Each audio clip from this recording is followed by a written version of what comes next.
Halo semuanya, oke, jadi salah satu film lokal yang telah gue nantikan di tahun ini yaitu Pelangi di Mars akhirnya rilis juga dan what the hell man, gue bener-bener gak nyangka kalau ini film bakal bernasib seperti ini. Nah memangnya apa yang terjadi kepada film yang satu ini? Well, buat kalian yang tidak tahu, Pelangi di Mars sendiri merupakan sebuah film lokal dengan genre science fiksi yang disutradarai oleh Upi Guava dan diproduksi oleh sebuah PH yang bernama Mahakarya Picture. Film ini dikatakan telah dikerjakan sejak tahun 2020 dan keberadaannya sendiri telah diketahui oleh halayak publik sejak lama. Pada saat itu, banyak orang sangat terkagum-kagum dengan konsep dan juga visual yang dibawakan oleh film ini. Hal ini bisa terjadi karena film ini menggunakan satu genre yang sangat jarang muncul dalam industri film tanah air, yaitu science fiction. Nah, lalu ketika mereka akhirnya merilis trailer dan juga teaser dari film ini, seketika banyak orang menjadi sangat hype dan sangat menunggu perilisan dari film ini. Gue pribadi merupakan salah satu orang tersebut dan gue sempat berekspektasi kalau film ini bakal bernasib sama seperti Jumbo. Nah, tapi ketika film ini akhirnya rilis, gue dibuat terkejut dengan performa penayangan dari ini film. Sedikit disclaimer, gue pribadi nggak sempat menonton film ini di hari penayangan pertama, dikarenakan ada kesibukan dan sedikit masalah. Nah, dikarenakan hal itulah, gue akhirnya mengetahui kalau film ini ternyata memiliki performa yang sangat buruk di hari penayangan pertamanya. Ada salah satu konten kreator dan sekaligus postingan di Twitter yang menjabarkan performa dari film-film yang rilis di waktu lebaran ini. Nah, mengejutkannya adalah Pelangi di Mars itu ternyata menempati posisi yang paling bawah. Yes, film ini mendapatkan jumlah penonton yang paling rendah dari seluruh film yang dirilis di waktu tersebut. Ini jelas membuat gue sangat terkejut dan sekaligus terheran-heran. Kenapa film ini mendapatkan jumlah penonton yang sekecil itu? Pada awalnya, gue berpikir kalau ini mungkin disebabkan karena film tersebut dirilis di waktu di mana banyak orang sedang melakukan mudik sebelum lebaran. Nah, tapi ketika gue mencari tahu lebih dalam lagi, ternyata gue menemukan sebuah fakta yang sangat tidak terduga. Jadi ternyata, film Pelangi di Mars itu sedang diboikot oleh beberapa orang, terutama para pengguna sosial media Twitter. Ada cukup banyak tweet di sosial media tersebut yang menunjukkan bahwa ada banyak orang yang enggan untuk menonton film ini. Bahkan mayoritas di antaranya itu merupakan orang-orang yang awalnya sangat hype dan sangat menantikan film ini, namun ketika mereka mengetahui kalau terdapat satu pihak yang terlibat dalam proyek ini, seketika mereka langsung membatalkan niat tersebut hingga membuat seruan untuk tidak menonton film ini. Nah, lalu siapakah pihak yang dimaksud di sini? Well, jawabannya adalah Rans Entertainment. Buat kalian tidak tahu, Rans Entertainment sendiri merupakan sebuah studio atau rumah produksi yang dimiliki oleh salah satu influencer atau artis yang paling terkenal di Indonesia, yaitu Raffi Ahmad. Studio yang satu ini telah berdiri cukup lama dan sering mendapatkan perhatian dari publik, namun dengan konotasi yang gak begitu baik. Alasan kenapa studio ini tidak begitu disukai oleh banyak orang, hingga bahkan cenderung dibenci, adalah karena mereka seringkali membuat film dengan kualitas yang tidak bagus, serta banyak orang menduga kalau media yang satu ini itu merupakan salah satu wadah untuk melakukan pencucian uang. Gue gak tahu persis apakah ini masih hanya sebatas rumor atau sudah menjadi fakta resmi, tapi jelas hal tersebut menjadi salah satu faktor utama yang membuat studio ini dibenci hingga diboikot oleh banyak orang. Nah, hal yang sangat unik dari boykot kali ini adalah dikatakan kalau nama dari Rans Entertainment ini tidaklah muncul ketika video teaser atau trailer pertama dari film ini muncul, namun beberapa waktu sebelum film ini akan rilis, nama dari studio tersebut tiba-tiba muncul di poster penayangan film tersebut. Orang-orang yang menyadari kejanggalan tersebut akhirnya memutuskan untuk tidak mau menonton film ini walaupun mereka sebenarnya sangatlah penasaran. Nah, kalau misalnya kalian pikir masalah dari film ini hanya sampai di situ saja, well, ada satu masalah lagi yang membuat reputasi dari film ini menjadi semakin buruk. Masalah tersebut adalah adanya kesalahpahaman dalam penggunaan teknologi AI di film ini. Nah, jadi ketika kabar kalau film ini menggunakan teknologi AI itu muncul, ada beberapa orang yang sepertinya salah mengira kalau teknologi AI yang dimaksud di sini adalah AI generatif seperti ChatGPT dan kawan-kawannya. Yang padahal AI yang digunakan dalam film ini bukanlah tipikal AI yang serendah itu. Buat kalian yang tidak tahu, film Pelangi di Mars itu menggunakan beberapa teknologi komputer dalam menciptakan dunia fantasinya, mulai dari Unreal Engine dan juga Extended Reality yang digunakan untuk menciptakan visual background dan lingkungan yang terlihat realistis, dan sebuah teknologi AI yang tidak disebutkan namanya, di mana AI tersebut digunakan untuk mempermudah rendering dan sekaligus proses animasi dari film ini yang dikatakan menggunakan teknik mocap atau motion capture. Nah uniknya, mereka mengambil pendekatan yang agak berbeda dalam penggunaan teknik animasi ini. Alih-alih menggunakan baju khusus yang biasa digunakan dalam proses motion capture, mereka justru menggunakan bantuan AI agar bisa mendapatkan hasil yang serupa. Dengan bantuan AI tersebut, mereka bisa merekam semua gerakan dari para aktor, lalu rekaman tersebut bisa langsung digunakan dalam proses penganimasiannya. Tapi ya sayangnya, banyak orang tidak mencoba untuk mengulik lebih dalam soal informasi tersebut dan mereka pun akhirnya memandang kalau film ini menggunakan cara yang sama seperti sampah waktu itu. Nah, dengan semua ini, tidak heran kalau film Pelangi di Mars akhirnya mendapatkan jumlah penayangan yang sangat sedikit di hari penayangan pertamanya. Dan cherry on top dari semua ini adalah film tersebut harus bersaing dengan salah satu franchise horor yang sangat terkenal di Indonesia, serta muncul berbagai video atau konten review yang menyatakan kalau film ini sangatlah tidak bagus. Dikarenakan hal itu, gue sempat agak ragu untuk menonton film ini, namun di waktu yang bersamaan, gue juga sangat penasaran dengan isi di dalamnya. Nah lalu setelah membulatkan tekad gue untuk tetap menonton, gue harus katakan bahwa ini memang merupakan film yang sangat tidak bagus, hingga bahkan gue sampai tidak kuat untuk menontonnya hingga selesai. Yes, gue memutuskan untuk walk out dari penayangan ini film. Nah, memangnya seberapa kacaukah film ini?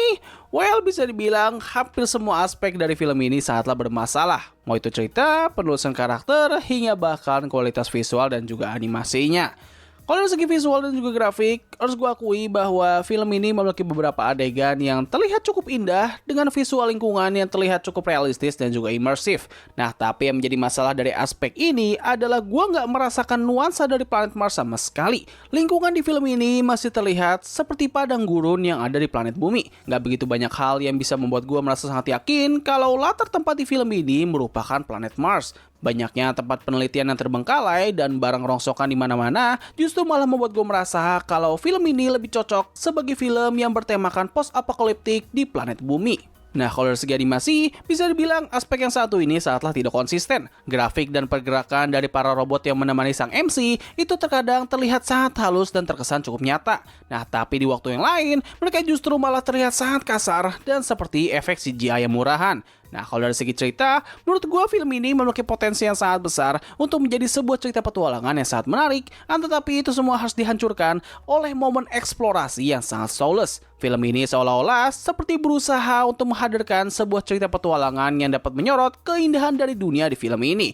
Nah, tapi apa yang membuat premis tersebut menjadi gagal adalah karena kualitas dialog yang sangat buruk dan juga penulisan karakter yang tidak bagus. Kalau harus digambarkan, dialog antar karakter di film ini sudah seperti dialog yang biasa muncul dalam sinetron Indonesia. Dialognya terasa sangat kaku dan gak memiliki kesan emosi yang nyata. Udah gitu, mereka juga mencoba untuk menggabungkan berbagai macam bahasa yang berbeda, namun dengan hasil yang terkesan sangat norak dan terlalu berusaha untuk terlihat keren. Tidak hanya itu saja, semua lelucon di film ini sangatlah bergantung kepada dialog antar karakter, yang mana kalian sudah bisa membayangkan bakal betapa receh hingga cringe-nya lelucon di film ini. Ini semua menjadi semakin diperparah, di mana mereka juga menghadirkan salah satu penyakit terbesar dalam industri film, terutama animasi lokal kita, yaitu filler word yang sangat overuse. Adegan yang seharusnya terlihat indah dan juga intens itu malah diganggu oleh suara para robot yang sangat berisik dan menyebalkan. Untuk penggambaran karakter, menurut gue semua karakter di film ini sangatlah datar dan tidak menarik. Karakter sampingannya, yaitu para robot, itu dibuat sangat berisik dan mengganggu, serta antagonis utama di film ini sudah seperti karakter jahat yang biasa muncul di sinetron Indonesia. Karakternya sok-sokan menggunakan bahasa Jaksel, dan mereka juga mencoba untuk membuatnya terlihat seperti sosok yang manipulatif dan mengintimidasi, tapi pada akhirnya hal itu justru malah memperburuk kualitas dari sang karakter utama kita. Nah, ngomongin soal karakter utama, sumpah bro, ini adalah salah satu karakter utama yang paling buruk yang pernah gue lihat. Sang MC dari film ini, yaitu Pelangi, itu hanya digambarkan sebagai gadis yang polos dan juga naif.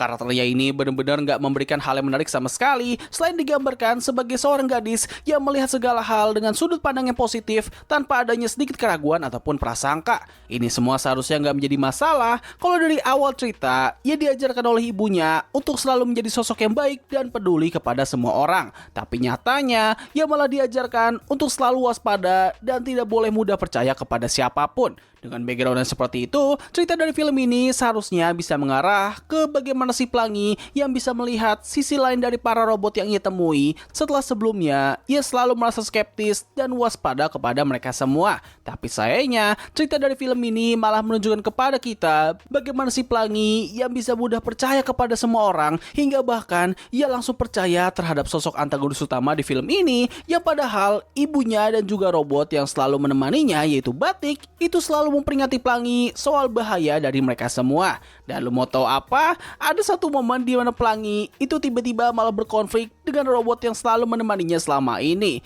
Like, what the hell man? Oh my god, sumpah. Arahan cerita ini tuh malah membuat sang MC kita tuh bukan lagi terlihat seperti karakter yang naif dan polos, melainkan ia malah terlihat sebagai karakter yang sangat bodoh. Nah, buat kalian yang penasaran kenapa gue memutuskan untuk walk out dari film ini dan pada titik manakah gue memutuskan untuk keluar? Well, sebenarnya gue memutuskan untuk keluar dari film ini ketika sudah mencapai klimaks, atau lebih tepatnya adalah ketika mereka berhasil menggapai tujuan akhir. Namun pada titik itu mereka kayak merasa kayak ada suatu hal yang hilang, dan ternyata jawaban dari masalah tersebut adalah sebuah nyanyian. Di situ, pada titik itu, gue memutuskan fuck this shit, I'm out. Oke, setelah itu gue nggak tahu udah ceritanya bakal gimana lagi. So ya, secara keseluruhan, Pelangi di Mars merupakan film yang tidak bagus. Film ini memiliki banyak sekali kekurangan, mulai dari ceritanya sangat kentang, dunianya yang berantakan, karakternya yang gak menarik, jokesnya yang sangat cringe, dan juga efek komputernya yang tidak konsisten. Oh ya, fakta menariknya pada saat gue menonton film ini, satu bioskop gue itu bener-bener rame banget, dan gue melihat ada beberapa anak yang cukup terhibur dengan film ini, walaupun ya orang tuanya sendiri terlihat cukup tersiksa. Terlepas dari itu semua, gue pribadi masih bisa melihat kalau ini merupakan sebuah proyek yang sangat ambisius. Gue masih bisa merasakan adanya sebuah tekad dan juga niatan baik dari para pembuat film ini kalau mereka ingin memberikan suatu hal yang baru kepada industri film lokal kita.